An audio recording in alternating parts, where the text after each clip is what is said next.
Hi, everybody. Before we get started, I want to draw your attention to a truly historic moment in this condo. If you look in the background, you will see two of my three cats communing. They never have liked each other, and there they are for the first time on the sofa. I am celebrating that, and I'm celebrating swing time as well. Although I gotta say, I think the title is something of a misnomer. 1936 attempt to sort of cash in on the swing jazz craze that was defined by jitterbugs and the swing bands. But, if you're going to hire Jerome Kern to write the music, you're not going to get much jazz, and more about that later. Yet RKO rejected the first two proposed titles for this film as too negative. They were I Won't Dance and Never Gonna Dance, although for me, either one of them would have pinpointed this film, metaphorically speaking. In the land of Fred and Ginger, it's a close call, of course, between Top Hat and Swing Time, but for me, Swing Time gets my vote as the best of Fred and Ginger's 10 movie musicals, counting the last one they did for MGM.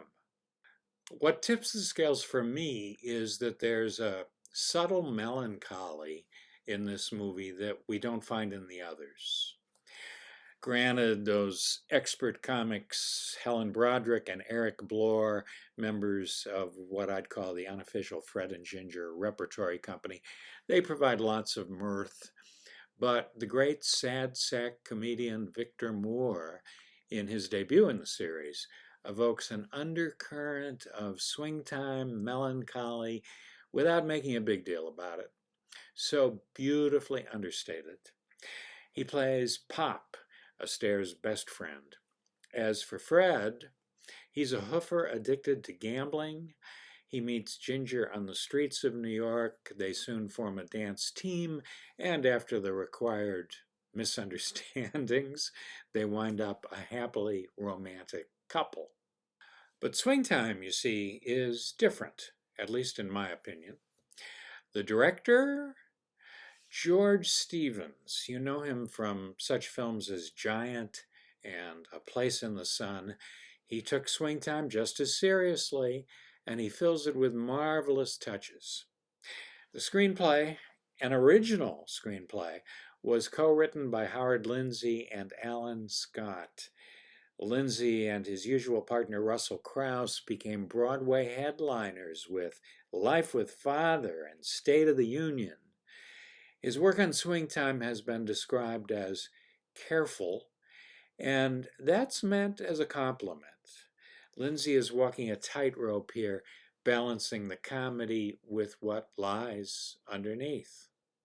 I don't mean to suggest that this musical is dark, per se, just that it has some unexpected shadows of sorrow that have kept me coming back to it for years and years. As for the visual style of the film, it's an Art Deco paradise conceived by Van Nest Poglas, a stalwart of the Astaire and Rogers films. I shudder to think what Swing Time would look like colorized. Thank God that never happened. At this late date, I'm not going to talk about Fred and Ginger, except in the context of the 6 songs created for them by Jerome Kern and Dorothy Fields. There are only 6 songs, but you better believe this is a musical. Clive Hirschhorn calls those songs musical comedy's answer to the crown jewels. How about that? It's notable that Kern, who was then in his Hollywood period, was 51, while Fields, though she had terrific songs to her credit in Broadway revues, was nearly 20 years younger. She had never worked with anyone of Kern's stature until they wrote a couple of songs for Fred and Ginger's Roberta the year before. The songwriters, I gotta tell you, adored each other. Kern kept a bust of Beethoven on the piano.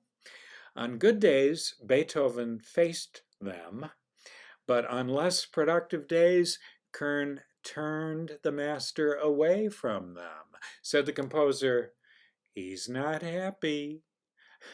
Kern made her laugh.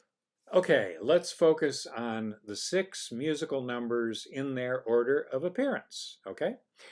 Pick Yourself Up dazzles with that wonderful surprise when Fred reveals to dance teacher Ginger that he's not a klutz after all, that he can actually dance. And isn't it fun that we know the secret? Kern based the tune, by the way, on a Bavarian motif. And on another level, of course, it's about fighting the Great Depression. The Way You Look Tonight, now this is sublime, and it deserved the 1936 Oscar it won. Ginger's shampoo and the way director Stevens cuts to her reactions hearing Fred sing in the next room makes this a contender for the most intimate few moments in any of their films. And it's capped by the way they look at each other at last in the final shot with her head still lathered.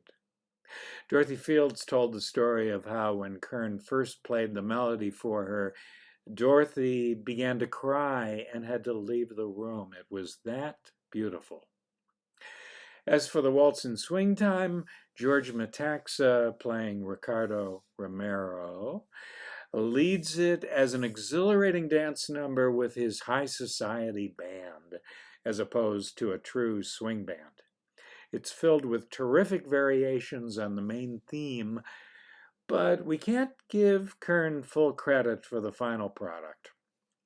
Robert Russell Bennett, who orchestrated the number, said that the composer provided some basic themes and then told me to put them together in any way that would satisfy Astaire. Success! A Fine Romance was subtitled by the songwriters a sarcastic love song, and I think it's ingenious. Kern and Fields, plus the staging of Stevens, make it work both ways. Sarcastic, yes, but also affectionate. And how marvelous to place it in that wintry setting. Bojangles of Harlem, Astaire's big solo, and the only number he ever performed in blackface, is glaringly racist, especially in the caricature of Bojangles' legs at the beginning. But keep in mind that for Astaire, Bill Bojangles Robinson was an idol, and it was really a mutual admiration society. In a New York Times piece, Alistair Macaulay points out that this is no traditional blackface number. Astaire's white lips and eyes aren't enlarged with makeup, unlike, say, Al Jolson's in The Jazz Singer. Astaire is subverting racist caricature to celebrate the black tradition of tap dance. I should add that this number was a stretch for Jerome Kern, who rarely even dabbled in jazz traditions. His own background was classical training and Eurocentric all the way. Fred recalled an afternoon at Kern's house when he literally danced up and down the stairs to inspire the composer to write heavily syncopated rhythms.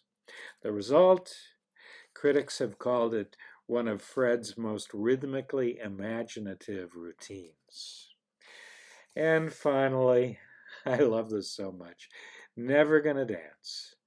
Everything about it is perfection, achieved in 48 takes, beginning with Stevens' daring opening shot from above as a dejected Fred sings this sad, ironic ballad to Ginger with awesome simplicity, followed by an extraordinary dance that's a kind of recap of the entire story.